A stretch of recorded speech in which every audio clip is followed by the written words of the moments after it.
From the Ross and Mocha Show on KiSS 92.5, and I'm giving you a sneak peek at what's to come here at the Tiff Lightbox, the really cool new Fellini exhibit. And I didn't know what to expect. I'm here with Noah Cowan, I guess the artistic director, the curator of the Lightbox, and I didn't know what to expect when coming to see this today. But I have to tell you, this is really cool. So how would you explain it to our younger audience? I'd say that Federico Fellini, who you might not know, was this director back in the 50s and 60s who actually invented the term paparazzi and actually gave us all the tools to understand celebrity culture.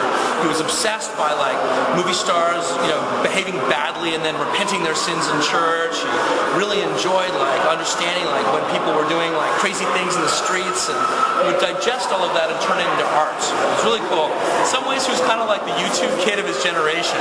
He was actually able to pull out whatever he was seeing on the street and make something cool and give it to the people. So when you're listening to Lady Gaga on KiSS 92.5 and her song Paparazzi, it's from Fellini. Absolutely. Actually, Lady Gaga is a huge Fellini fan. And in fact, a lot of her costumes, a lot of her persona comes out of Fellini movies. And if you actually walk around this exhibition, you're going to see a lot of touchstones for her and maybe some of the people who've come in her wake. And here's a term I coined while walking through this amazing exhibit. First of all, before I tell you the term, this isn't really scratch and sniff video, but it really smells like IKEA, which I think is cool. Well, I think Fellini would have loved it too. He would have gone like, IKEA, magnifico. So the term I'm thinking is Fellini was a really early Andy Warhol and a really early TMZ. Absolutely. I love the TMZ reference. I think TMZ couldn't have actually existed on TV. It wouldn't have had that self-awareness without all of this work that had happened long before with famous paparazzi like Marcello Gepetti. You'll love the celebrity pictures that are in here. And of course, Warhol and he shared just a love of movie stars and what they could be in the art world.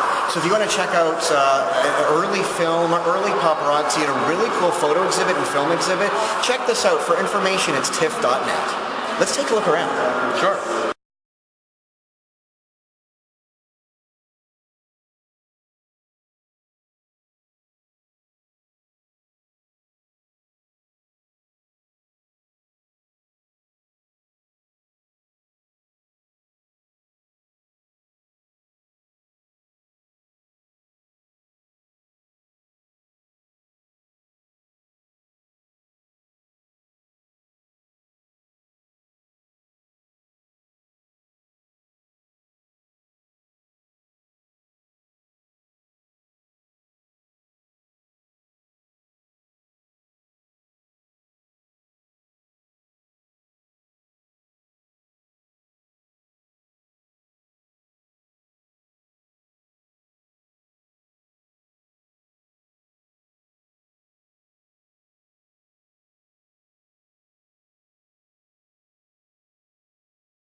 Hi everybody, we're here for the exhibition Fellini Spectacular Obsessions. This is the third major exhibition we've presented at Tiff Lightbox. We began with Essential Cinema and of course our blockbuster Tim Burton exhibition, which ran through the winter.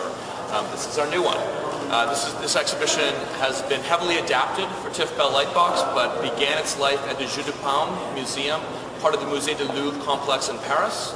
It went on to the Cineteca di Bologna space, and since then has gone to Madrid, Barcelona, and Moscow.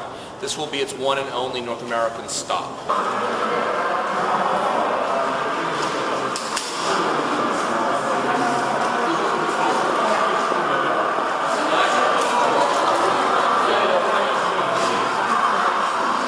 Fellini was actually befriended by the Catholic Church at the beginning of his career. He actually was considered by the Vatican a Catholic filmmaker.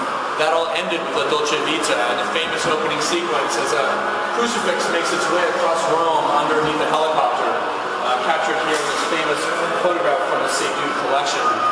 Ironically though, Fellini actually took this story from real life. The Vatican itself, captured on this small monitor, had actually moved a Christ statue from the Duomo in Milan to the Vatican in Rome several years before.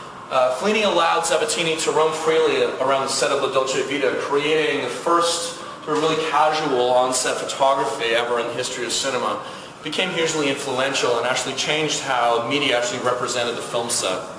It also began the sort of career of fame for Marcello Mastroianni. His iconic portraits that came out of that photo session made him really famous, both in photographs as well as in cinema.